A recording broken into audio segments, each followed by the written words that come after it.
Hello guys, कैसे हैं आप सब। I hope you are doing well. अच्छे होंगे और अच्छा करने की कोशिश कर रहे होंगे। चलिए गाइस, शुरू करते हैं।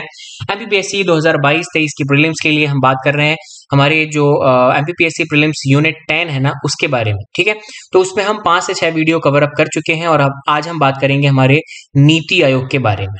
ठीक है, चलिए शुरू करते हैं। नीति आयोग, तो नीति आयोग कब बना, कैसे बना, क्यों बना, कैसे क्या क्या चीजें इसमें होती हैं, सारी चीजें हम देखेंगे फटाफट से। नीति आयोग 15 अगस्त 1947 को भारत को स्वाधीनता मिली। भारत में विकास के लिए हमने पंचवर्षीय योजना का मॉडल को अपनाया। ठीक है, स्टार्टिंग। ठीक है, 15 मार्च 1950 को पंचवर्षीय योजना के क्रियान्वयन के लिए हमने एक बनाया था योजना आयोग, क्योंकि इसी योजना आयोग को तो रिप्लेस किया है। ठीक है, अब लेकिन इस योजना आयोग में पता प्रॉब्लम क्या आती थी। योजना आयोग ना सिर्फ प्लानिंग बनाता था, उसको इम्प्लीमेंट करने का पावर उनके पास नहीं था। तो इम्प्लीमेंट करने में ना उनको दिक्कत आती थी। प्लानिंग तो बड़ी अच्छी हो जाती थी लेकिन दिक्कतें आती थी। ठीक है, तो समस्या थी रणनीति की। अब बात करते हैं अगस्त 2014 में योजना आयोग की जगह पर हमने एक नीति आयोग बनाया हमारे यशस्वी प्रधानमंत्री नरेंद्र मोदी जी ने। ठीक है, ओके। तो नीति आयोग के निर्माण की घोषणा की 1 जनवरी 2015 को। नीति, नीति मींस NITI। क्या? NITI means national institute of for transforming India. पूरा इंडिया को बदलना है भैया, ट्रांसफॉर्म करना है। ठीक है, तो national institute for transforming India, इस आयोग का गठन किया केंद्रीय मंत्रिमंडल के आदेश से गठन किया है। बात में ध्यान है, बहुत दम है इस बात में कि केंद्रीय मंत्रिमंडल के आदेश से इसका गठन किया गया। इसकी प्रकृति कार्यकारी निकाय है, एग्जीक्यूटिव बॉडी है। ठीक है, हाँ, ऐसा नहीं कि जो बोल दिया तो वो पत्थर की लकीर हो जाएगी। गैर वैधानिक है, मतलब कहीं कोई नियम बना के काम नहीं किया गया है, कोई नियम नहीं बनाया हमने, सिर्फ केंद्रीय मंत्रिमंडल के आदेश से हमने इसको बना दिया है। गैर संवैधानिक है। अच्छा, मतलब भैया संविधान में है नहीं, संविधान में कहीं पर भी मैं ये नहीं बोलूंगा कि नीति आयोग आर्टिकल इसमें दिया गया, नहीं। थिंक टैंक है, सोचता है, सोचने का काम करता है सरकार की तरफ से। सलाहकारी है, सरकार को एडवाइस करता है। इसका उद्देश्य है केंद्र और राज्यों को एक सहकारी संघवाद, मतलब केंद्र और राज्य की जो सरकारें हैं वो आपस में लड़ाई झगड़ा ना करें, आपस में आराम से मिलकर काम करें देश की समस्याओं पर, देश की नीतियों पर। ठीक है, नीति आयोग की संरचना के बारे में बात करें तो यहाँ पर अध्यक्ष भारत का प्रधानमंत्री होता है। जो भी भारत का प्रधानमंत्री होगा वो इसका अध्यक्ष बन जाएगा। शासी परिषद, मतलब जितने भी मुख्यमंत्री होते हैं और वहां पर जहां पर मुख्यमंत्री नहीं होते हैं, लेफ्टिनेंट गवर्नर होते हैं, वहां पर वो होंगे इसके शासी परिषद। उसके बाद क्षेत्रीय परिषद के बारे में अगर हम बात करें तो 2 या 2 से अधिक राज्यों से बनती है। और जैसे इसके अध्यक्ष जो है वो प्रधानमंत्री हैं और प्रधानमंत्री द्वारा नामित कुछ सदस्य होते हैं, वो क्षेत्रीय परिषद होती है। ठीक है, आई अगेन रिपीट, 2 या 2 से अधिक राज्यों से निर्मित होगी ये क्षेत्रीय परिषद। और यहाँ पर अध्यक्ष होंगे प्रधानमंत्री, या प्रधानमंत्री जिसको भी नामित करेंगे वो अध्यक्ष हो जाएगा क्षेत्रीय परिषद का। इसी नीति आयोग में क्षेत्रीय परिषद होती है अलग अलग। ठीक है, उसके बाद पूर्णकालिक संगठनिक ढांचा। अब देखो पूर्णकालिक कौन कौन होता है इसमें, तो इसमें एक उपाध्यक्ष होगा जो बिल्कुल पूर्णकालिक होगा। 4 पूर्णकालिक सदस्य और होंगे, 4 पदेन सदस्य होंगे। पदेन सदस्य का मतलब पता क्या होता है, अभी मैं आगे बताऊंगा आपको सारी चीजें। ठीक है, मतलब उस पद पर जो भी बैठेगा वो ऑटोमेटिकली इसका मेंबर बन जाएगा। 2 अंशकालिक सदस्य होंगे, मुख्य कार्यपालिका अधिकारी होंगे जिसको आप CEO बोलते हैं, ये सब इसमें होंगे। आई अगेन रिपीट, 1 उपाध्यक्ष, 4 पूर्णकालिक सदस्य, 4 पदेन सदस्य, 2 अंशकालिक सदस्य, 1 मुख्य कार्यपालिका अधिकारी जिसको आप बोलते हैं CEO, चीफ एग्जीक्यूटिव ऑफिसर। उसके बाद 1 होंगे विशिष्ट आमंत्रित। अब ये विशिष्ट आमंत्रित जो होते हैं ना, इनको ऐसा नहीं कि आमंत्रित मतलब खाने पे बुला रहे हैं, खाने पे नहीं बुला रहे हैं, समझ रहे हो, ये विशेषज्ञ हैं, ये एक्सपर्टीज है इनका कुछ में। ठीक है, ऐसा। चलिए अब बात करते हैं पूर्णकालिक संगठनिक ढांचा थोड़ा सा डिटेल में। देखिए इसमें उपाध्यक्ष, उपाध्यक्ष कौन है, पहले बने थे हमारे अरविंद पनगड़िया, अभी कौन है हमारे राजीव कुमार। कैबिनेट मंत्री के समकक्ष होते हैं। पूर्णकालिक सदस्य राज्य मंत्री के पद के समकक्ष होता है। ठीक है, जो पूर्णकालिक सदस्य होते हैं ना वो राज्य मंत्री का दर्जा प्राप्त होते हैं, और जो आपके उपाध्यक्ष होते हैं वो कैबिनेट मंत्री का दर्जा प्राप्त होते हैं। ठीक है, तो ये याद रखिएगा, ये पूछा जाता है कि भैया नीति आयोग का जो उपाध्यक्ष होता है उसको किसका दर्जा मिलता है, तो कैबिनेट मंत्री के समकक्ष होता है। और पूर्णकालिक सदस्य को राज्य मंत्री का दर्जा मिलता है। अंशकालिक सदस्य जो होते हैं वो 2 सदस्य होते हैं, अंशकालिक। ठीक है, 4 पदेन सदस्य। अब ये पदेन सदस्य कौन कौन होते हैं, तो एक तो प्रधानमंत्री द्वारा नामित जो भी कैबिनेट मंत्री होंगे वो किसी को भी बना देंगे, ABCDXYZ किसी को भी बना देंगे ना, तो कोई भी 4 कैबिनेट मंत्री 4 पदेन सदस्य हो जाते हैं, लेकिन प्रधानमंत्री चुनता है उनको।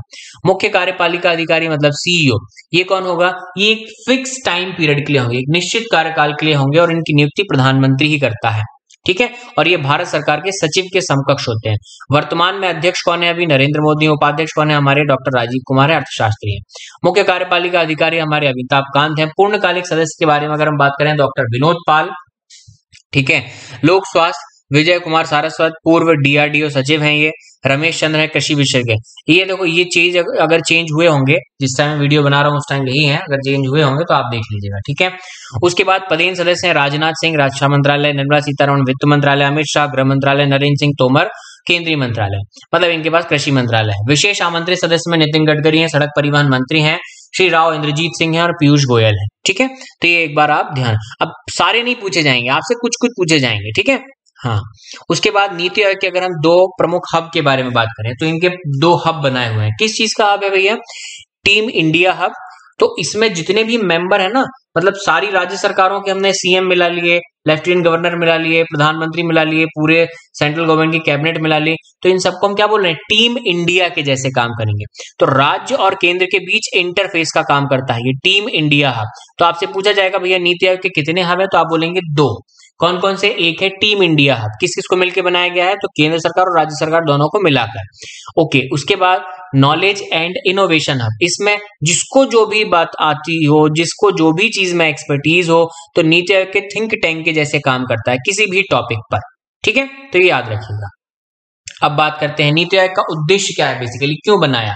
तो देखो, राज्य सरकार और केंद्र सरकारों में जो लड़ाई झगड़े होते हैं ना, उसको खत्म करना है और आराम से मिलकर काम करना है। राज्यों को सक्रिय भागीदारी देना है।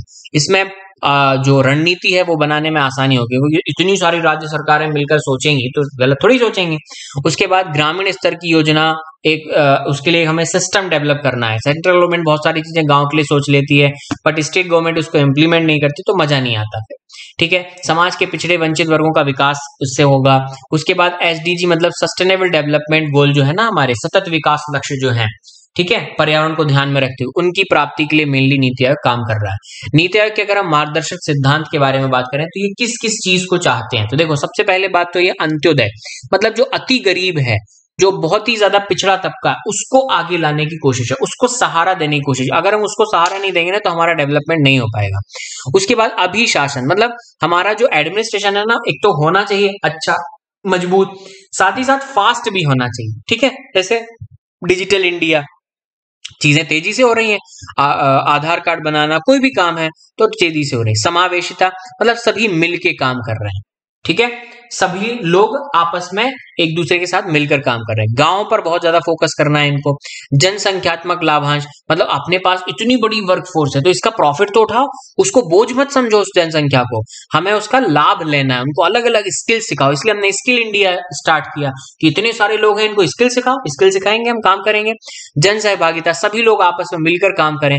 धारणीयता, ठीक है, इसका मतलब क्या होगा कि जो भी हमें प्रॉब्लम आ रही है हमारे सामने, उनको फेस करना, ठीक है। तो ये सब नीति आयोग के हमारे सिद्धांत हैं।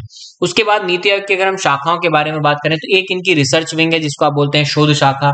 एक टीम इंडिया शाखा मैंने आपको बताया जो सेंट्रल गवर्नमेंट और स्टेट गवर्नमेंट के मिनिस्टर्स को लेकर बनाई गई है। उसके बाद थिंक टैंक मैंने आपको बताया, जो भी नॉलेज है उसको शेयर करने के लिए ज्ञान व नवाचार शाखा, जिसको मैंने आपको बता दिया, ठीक है। नीति आयोग से संबंधित विभाग, तो राष्ट्रीय श्रम अर्थशास्त्र शोध एवं विकास संस्थान, ये नरेला दिल्ली में 1962 में बना था, ये नीति आयोग से संबंधित है और नीति आयोग से रिलेटेड काम करता है। राष्ट्रीय श्रम अर्थशास्त्र शोध एवं विकास संस्थान नरेला दिल्ली 1962। दूसरा है विकास निगरानी व मूल्यांकन कार्यालय दिल्ली 1954, ठीक है। ये नीति आयोग से संबंधित विभाग है या संस्थान है जो कि नीति आयोग की हेल्प करते हैं। नीति आयोग का जारी सूचकांक क्या क्या जारी करता है? भारत नवाचार सूचकांक, राष्ट्रीय स्वास्थ्य सूचकांक, ईज ऑफ लिविंग सूचकांक, ये सब जारी करते हैं, ठीक है। तो अभी जो भारत नवाचार सूचकांक इसमें जारी किया, इसमें पहला कर्नाटक है, आखिरी बिहार है, मध्य प्रदेश 13वें नंबर पे है। अगर ये चेंज हो जाए आपके एग्जाम टाइम, क्योंकि एग्जाम डिले होता जा रहा है, तो उसके अकॉर्डिंग आप देख लीजिएगा, ठीक है। भारत, बाकी अगर आप मेरे चैनल से जुड़े रहेंगे तो ये सारी चीजें अपडेट आपको मिलते रहेंगे। तो भारत नवाचार सूचकांक जो है, पहला वो कर्नाटक है, आखिरी वाला जो बिहार है, और मध्य प्रदेश में 13वें नंबर पर आता है, ठीक है। उसके बाद अगर हम बात करें अटल नवाचार मिशन, अटल नवाचार मिशन, अटल इनोवेटिव मिशन जिसको आप बोलते हैं, ठीक है, एम, इसको हमने क्या बोला है? AIM, अटल इनोवेशन मिशन। ठीक है, तो नीति आयोग द्वारा हमने इनोवेशन को बढ़ावा देने के लिए 2015 में ये शुरू किया था। इसके प्रमुख कार्यक्रम क्या है? अटल टिंकरिंग लैब। हमने क्या किया? स्कूल्स में लैब बनवाई अटल टिंकरिंग, उसमें बच्चे जाते हैं, प्रैक्टिकल्स करते हैं, इनोवेटिव काम करते हैं, बहुत सारे साइंस के टेस्ट एंड ट्रायल्स करते हैं। अटल इंक्यूबेटर्स, विश्वविद्यालय उद्योग, मेंटर ऑफ चेंज स्टार्टअप्स, ये सब हमने विश्वविद्यालय में कैसे इंडस्ट्री डाली जाए उसके लिए। ठीक है, तो जो एंटरप्रेन्योर्स है ना उनको। उसके बाद मेंटर ऑफ चेंज स्टार्टअप, मतलब कैसे स्टार्टअप को स्टार्ट करना है, कैसे रन करना है, वो सारी चीजें आपको नीति आयोग के उसमें सिखाई जाएंगी। अटल इम्यूनिटी इनोवेशन केंद्र, अटल न्यू इंडिया चैलेंज, ये सारी चीजें हमने अटल नवाचार मिशन के तहत नीति आयोग के अंडर में शुरुआत की है। ठीक है, उसके बाद अभिनव भारत हेतु जो 70 हमारे जो विजन 75 है ना, 75 साल हो रहे हैं आजादी के, तो अभिनव भारत हेतु 75 कार्यनीति 75, तो 19 दिसंबर 2018 को 19 दिसंबर 2018 को इसको पेश किया गया था स्वतंत्रता की 75वीं वर्षगांठ पर। 2022-23 तक रणनीति की 41 क्षेत्रों का समावेशन है, मतलब टोटल 41 सेक्टर्स हमने डिसाइड किए हैं, उनमें हमें काम करना है।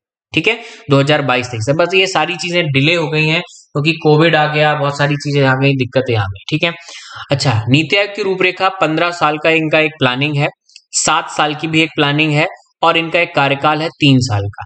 ठीक है, अब आप बोलेंगे कि सर ये क्या है, हम समझे नहीं कुछ।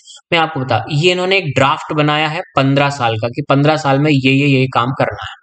फिर उसके बाद ये काम कर रहे हैं 15 साल के काम पर नहीं, ये 7 साल, फिर उसको डिवाइड कर दिया आधे से, और उन्होंने बोला 7 साल के लिए एक अलग से ड्राफ्ट बनाओ जिस पर हमें बहुत ज्यादा फोकस्ड होकर काम करना है। कार्यकाल तो इनका 3 साल का प्लानिंग का काम होता है। अगर ये प्लानिंग हमारी 3 साल तक सक्सेसफुल हो गई तो हम इसको आगे बढ़ाएंगे, अगर नहीं हुई तो फिर हम इसको ड्रॉप कर देंगे। ठीक है, नीति आयोग के कुछ महत्वपूर्ण तथ्यों के बारे में अगर हम बात करें तो महिला सहभागिता को 2022-23 तक इन्हें कम से कम 30% तक बढ़ाना है। महिला मतलब वुमेन सहभागिता को, ज्यादा से ज्यादा वुमेन्स आए काम करने। 2022-23 तक भारत को वैश्विक नवोन्मेष निर्देशांक में, मतलब जो इनोवेटिव होता है ना, तो इनोवेटिव इंडेक्स में टॉप 50 देशों में शामिल करना है 2022-23 तक। 2022-23 तक तेल एवं गैस के आयात में 10% की कमी लाना है कि हम अपने यहाँ इसके अल्टरनेटिव्स ढूंढ लें, हमें तेल और गैस की जरूरत ना पड़े। 2022-23 तक कक्षा 10 तक ड्रॉप आउट अनुपात, मतलब 10th के बाद जो छोड़ देते हैं ना जो बच्चे कि अब नहीं पढ़ना, 10th तो हो गई बहुत है, तो ड्रॉप आउट रेशियो उसको 0 लाना है, मतलब कोई भी ऐसा बच्चा नहीं बचना चाहिए जो 10th के बाद स्कूल को छोड़ दे। ठीक है, ओके, तो गाइज ये था हमारा पूरा नीति आयोग। आई थिंक आपको समझ में आई होंगी चीजें। मैंने बहुत ही इजी वे में और बहुत ही गागर में सागर भरने का काम किया ये नोट्स, और अगर आप इन नोट्स को परचेज करना चाहते हैं ना तो डिस्क्रिप्शन में लिंक है सारी चीजों की मेरी वेबसाइट की, तो आप वहां पर जाकर मुझसे बात भी कर सकते हैं और नोट्स भी ले सकते हैं। So thank you guys, thank you very much. Like कीजिएगा, शेयर कीजिएगा, सब्सक्राइब कीजिएगा।